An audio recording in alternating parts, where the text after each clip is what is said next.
This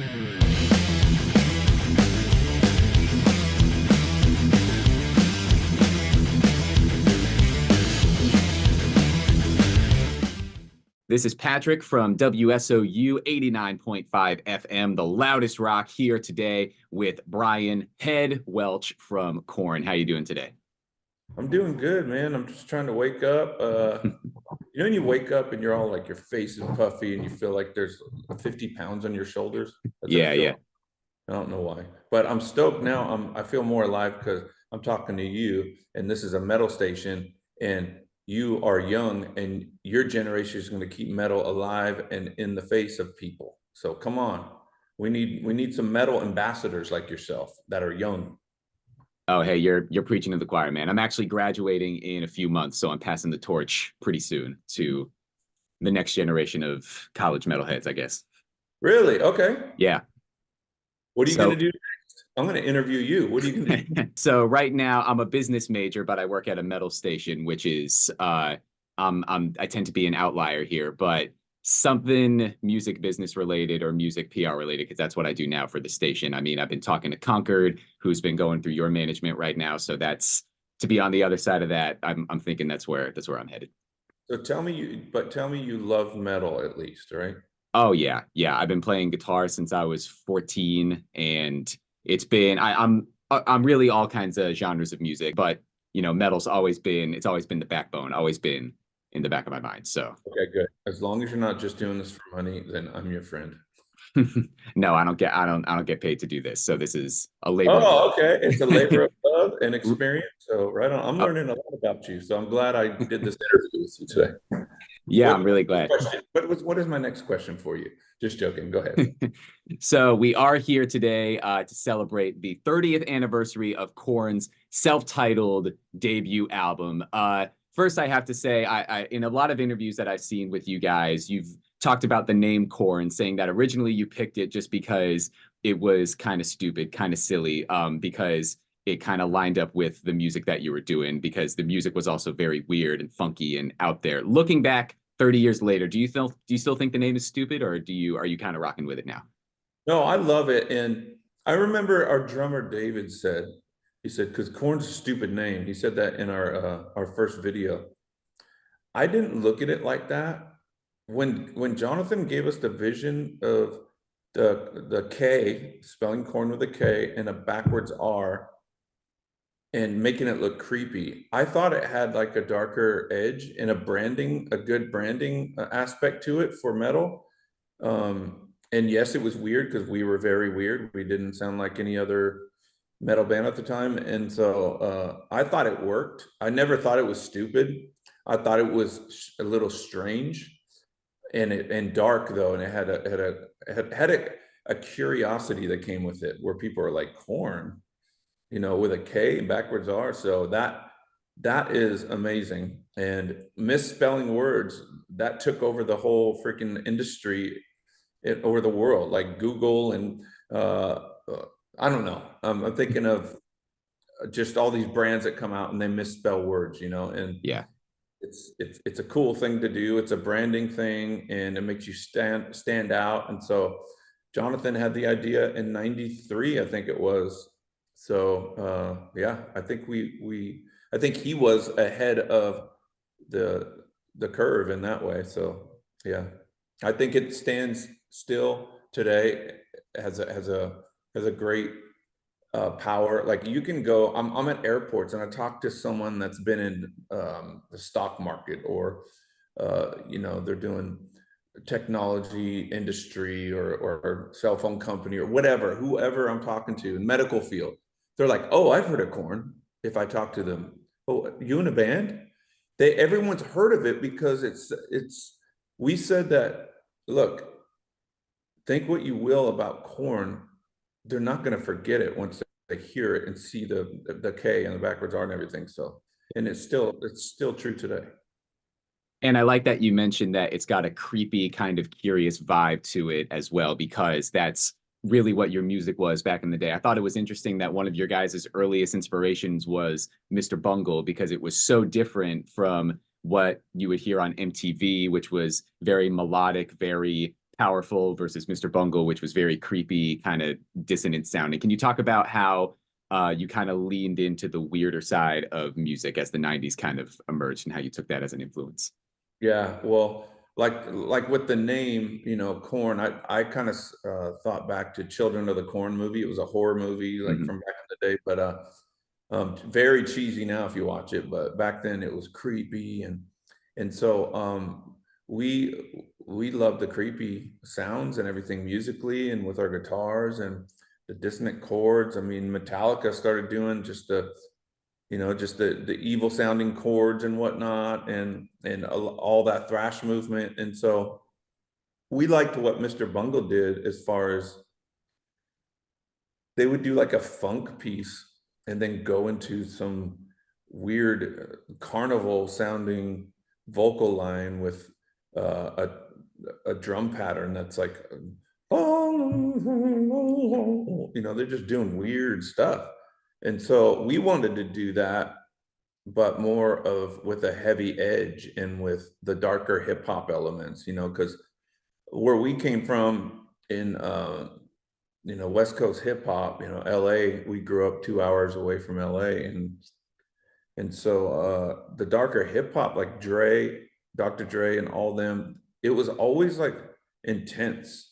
It was never happy music. It was always minor. It was always like, you know, just darker melodies and whatnot. And so that's the hip hop element that we wanted to throw in there, the darker minor key uh hip hop stuff, and with funky beats and soft vocals where Jonathan felt vulnerable, and then anger and rage that was just like the dynamics were just crazy because you have this soft vulnerable side and then this crazy rage, um trauma release like screams and lyrics and whatnot. So that's just what we musically we were very inspired by bands like Mr. Bungle and whatnot. And then Jonathan came out and he was weird in his own way. He was weird in a way that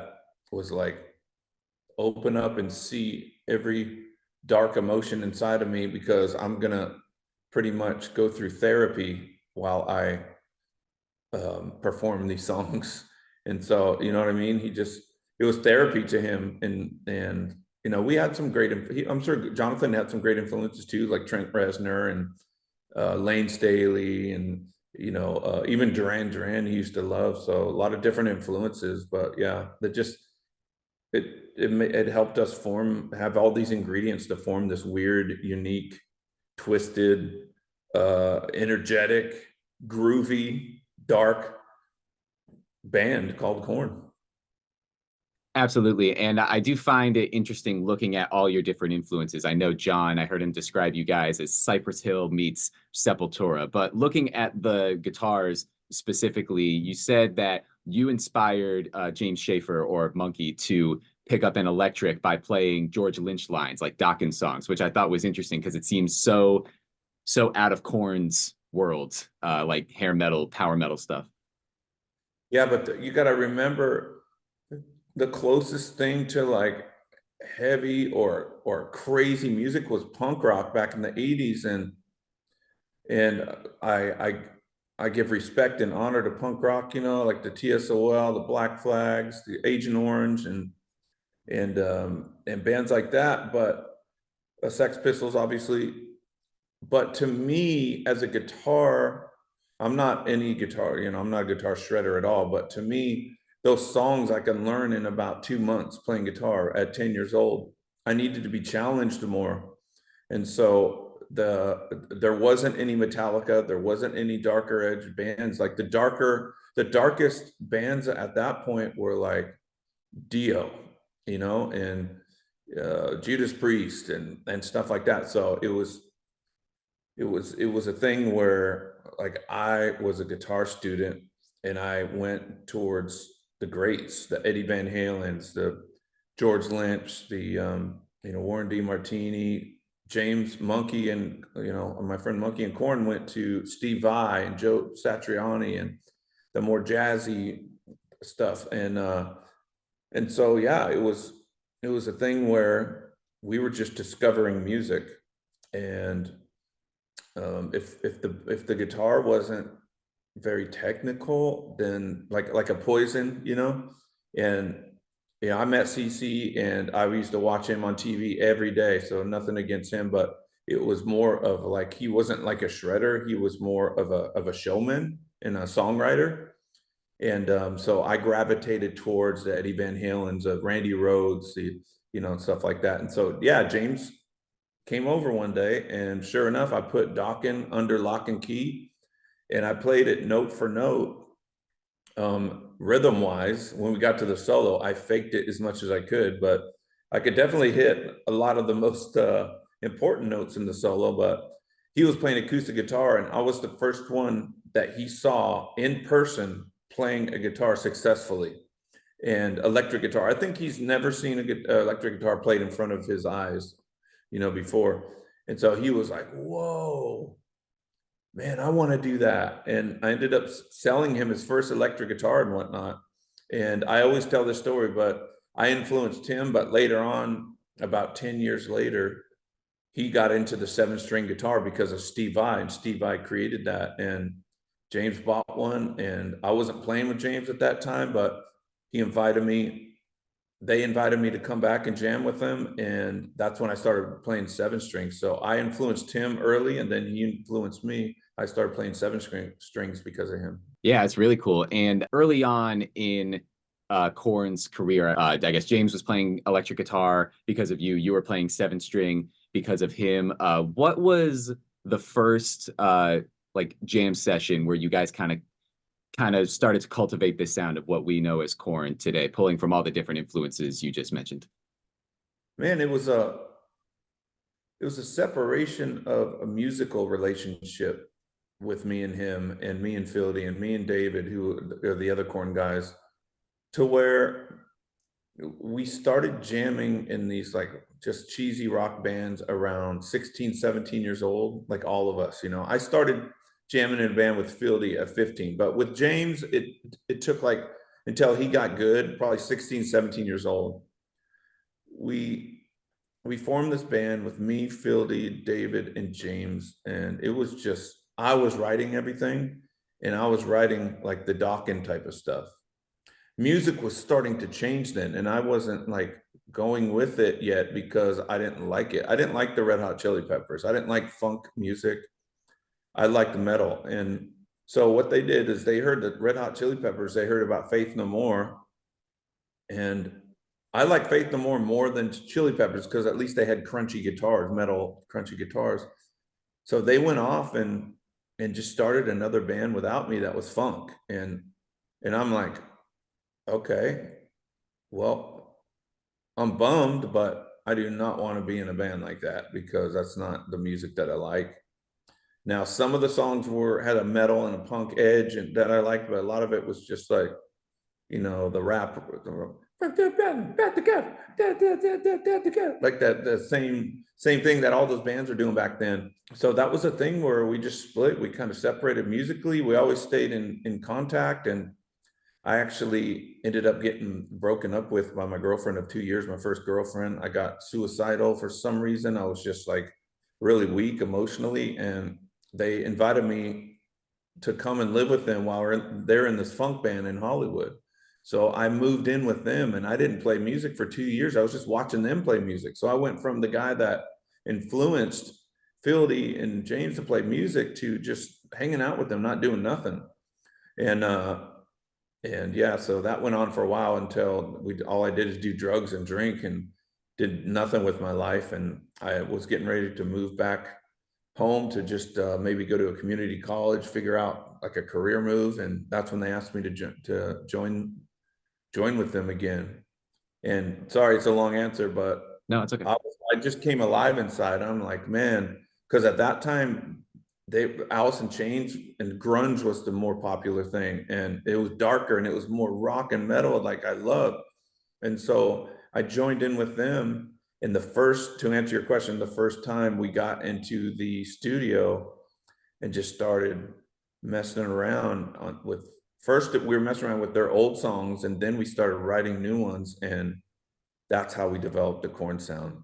When we like it was pretty quick, you know, after we they got me into the band and we started going into the writing aspect of Korn. Like it was, oh wow, instead of using the low string that Steve Vai invented for like a one part of, in a song, we started writing whole songs, entire songs with the low string. And that's where we got the Korn sound. It happened pretty quick, actually. Absolutely. And for your self-titled debut, it was produced by Ross Robinson. This is kind of a myth that I read. Is it true that he left the doors to the studio kind of open so that people could hear you guys playing on the street, and it kind of generated a crowd to like see what this band was all about? I don't really remember that. It sounds good, so I'll go with yeah, probably. But I got a better story. Okay. Ross Robinson he's a producer that's trying to start his career as a producer, right? So he is producing Wasp, the 80s band Wasp, that like it was like the before Marilyn Manson, the shock rocker, right? It was Alice Yeah. Cooper, Wasp, and then Manson. And so Wasp was doing an album, and Ross was either engineering or producing. And so when Wasp would go home, we would go in the middle of the night and use their studio without them knowing and record. That's how we recorded our first demo, stealing from Wasp's studio time. Very So cool. So, yeah. so kind of moving back a little bit, I forgot to ask about this. You just mentioned how the Korn sound musically came together really quickly with you guys. What was your first contact, the first meeting that you ever had with Jonathan Davis, and how did he kind of add to what you guys were doing already, which was already, like you said, really, really fun, really cool, and kind of coming very naturally? Well, to go back, when I moved to Bakersfield, California, I was in fourth grade. I was 7 years old. And Jonathan was in third grade and he was 6 years old. So we went to the same school. And I knew of him probably fifth, sixth grade because his dad had a music store. And there's only three in Bakersfield: Stockdale Music, Front Porch Music, and Rick Davis Music, John Davis's dad. So he had a reputation of being cool because his dad owned a freaking music store, right? And so fast forward, 20 years, I'm well, almost like 18 years or something. I met him again. He's 23 and I'm 23. And he comes in and we discover him through this band in Bakersfield. And we ask him to come check out our band to see if he wants to move to LA to try to make it. He initially said no. We talked him into just coming down to meet with us. He comes down to meet with us and we're talking to him, looking at him, and he looks so familiar. And then I put it together. He's the Davis family from Rick Davis music from when I was a kid. And that's that kid that went to Horseman with me, was behind a grade in junior high. And then, so for 5 years, he was at the same school as me. And I didn't really hang out with him. I just knew who he was and who he looked like because I had seen him for 5 years at the same school. And I'm sure we talked a couple times or whatever, but yeah, it was crazy to have that revelation, to see that was the kid that I went to school with. And he had dreadlocks by that time. I had seen him perform in his band Sex Art before I even realized who he was. And so I knew he had stage presence and a voice, and next thing you know, we go into the studio and he starts just kind of mumbling like some words, screaming a little bit, just trying to get ideas going. And I'm like, oh my gosh, this kid's amazing. And so we end up, he ends up just saying, I'm doing it. Like we didn't have to talk him into it. Once we got in the studio, he heard the 7 strings. That was it. He was like, oh my gosh, this sound, I've never heard this sound before with these low tuning instruments. And he was a mortician assistant. He was studying he wanted to own his own funeral home, and he wanted to, embody or embalm dead bodies. And that's what he wanted to do for his career while doing music. He heard our sound and he was like, I'm done. I'm going to leave my career. He's been studying and working at funeral homes for a few years. And he's like, I'm moving to LA and we're going to try to make it. So that was it. He moved down to LA, he got a job at Pizza Hut. I worked at Pizza Hut. David worked at Pizza Hut. Fieldy was a carpet cleaner. James was kind of a leech, just kind of not doing many jobs, but he also was a furniture delivery man with me, James, for a little while too. So we barely made it, bro. We barely paid bills. We barely ate. We barely had money to buy our beer. So early on in your career, I'm curious to know what a writing session and recording session for Korn looked like, because it's something that no one had ever really done before, with the 7-string guitars and the really outlandish vocals from John. And it's a really dark sound, kind of reminiscent of the world and your lives at that point. What did it look like when you sat down to write and record songs? Man, you would have thought that we were like Blink 182. I'm telling you, like, we were the biggest jokesters. We were laughing all the time. We were like kids on Christmas morning in a freaking recording studio, just so grateful and so happy and just loving life. And then you have this dark, edgy, moody, intense, disturbing lyrical content type of band, but personality wise, we're like joyful freaking little boys, just we would have done it for free if they would have just let us, but we're starting to get paid for it. So it was surreal.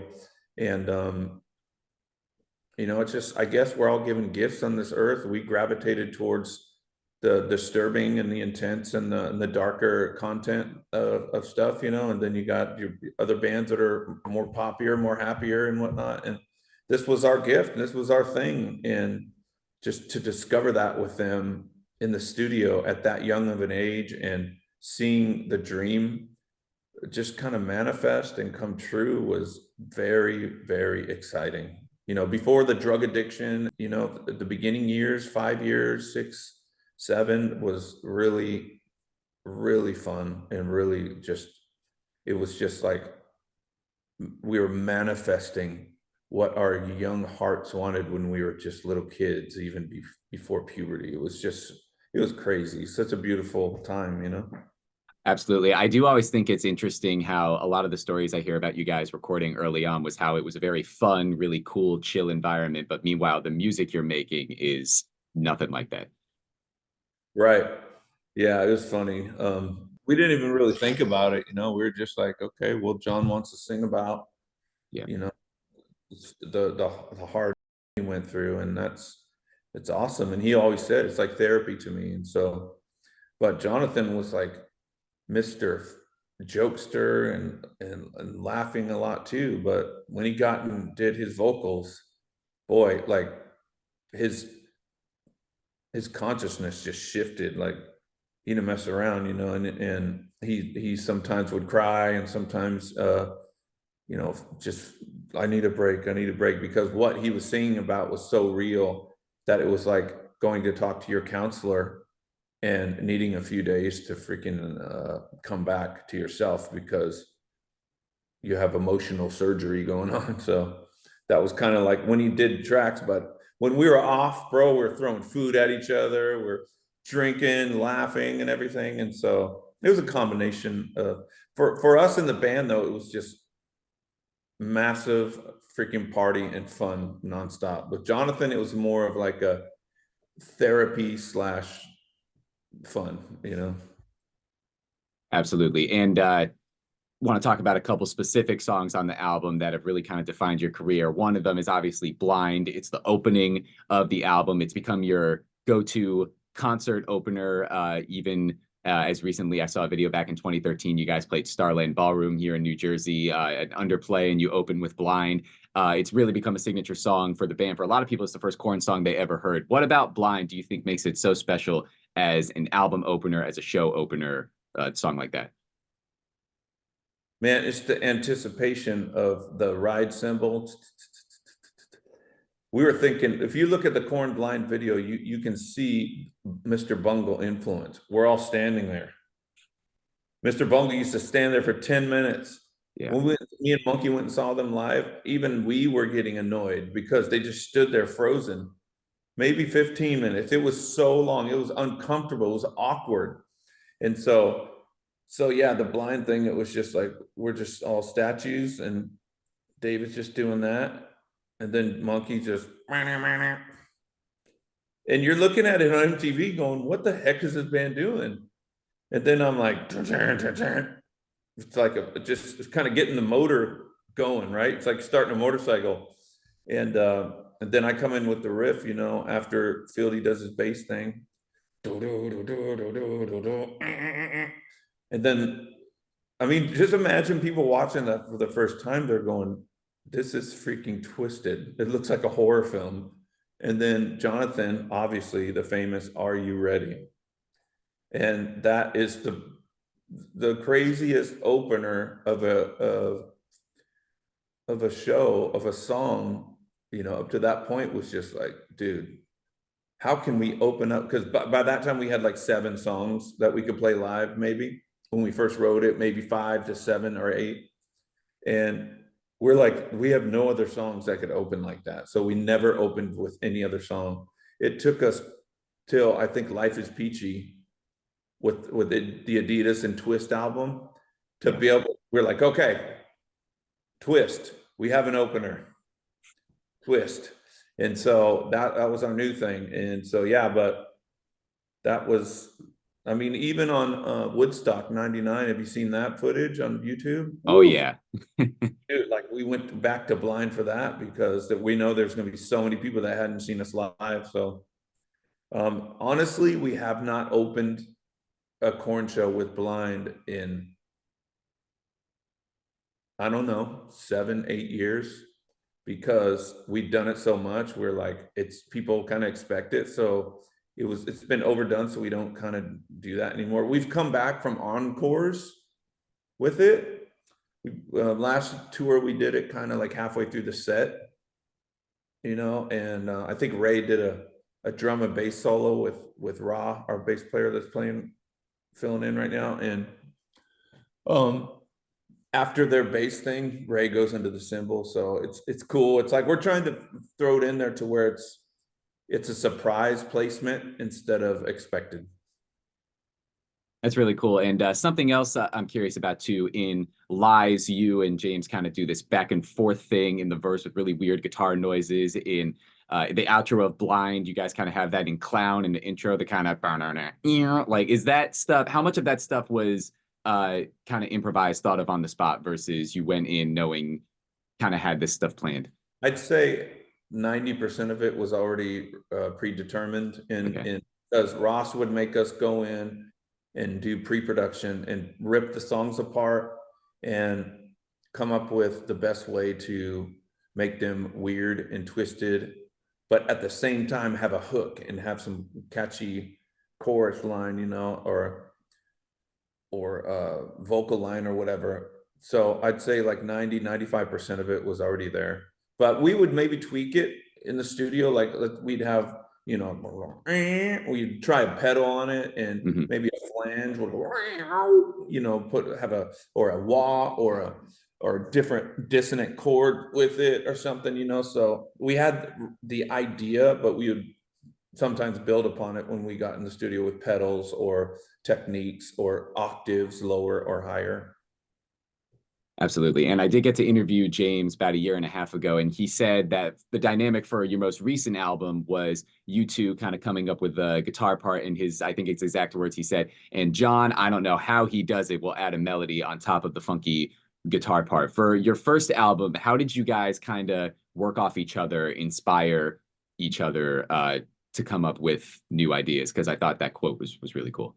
Man, we were firing on all cylinders in a way that, I mean, on that first record, like Fieldy was very involved with ideas, and he was a huge Prong fan, Sepultura fan, Pantera fan, and so Biohazard, you know, all those bands, and so Fieldy would come up with some great ideas, and me and James would always have, you know, guitar ideas, but Fieldy would sometimes pull out of us some guitar ideas. Now, over the years, he took a back seat to that, and with writing, and me and James kind of stepped up to that. But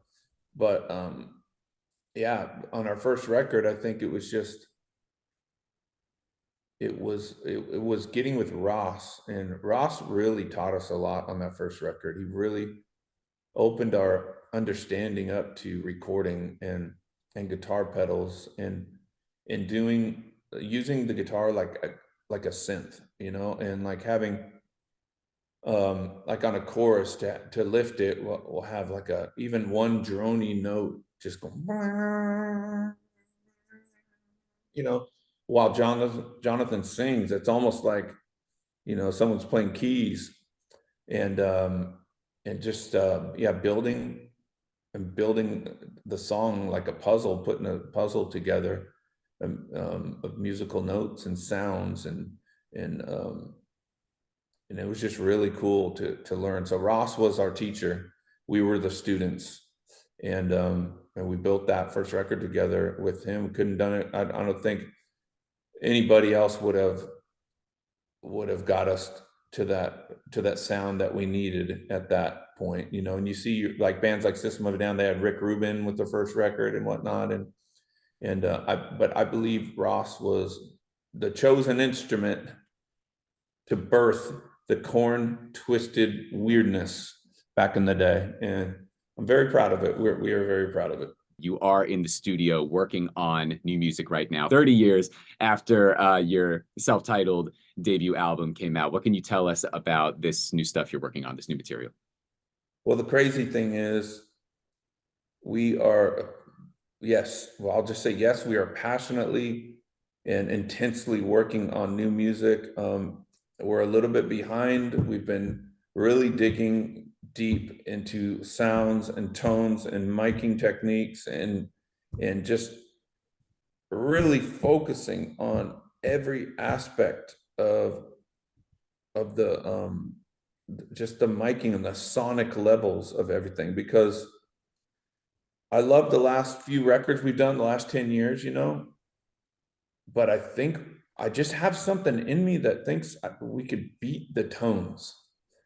I love the songs, you know, that we've done, but the tone wise, I feel like we can beat it. So we are spending way more time, a lot more time on this new music. We're spending a lot more money, and we don't have any record label involved, so it's all coming from us, and we really want to dissect our sound and remember where we came from and how we did it back then, and, you know, having a vintage Korn feel with a modern twist, sonically I'm talking about.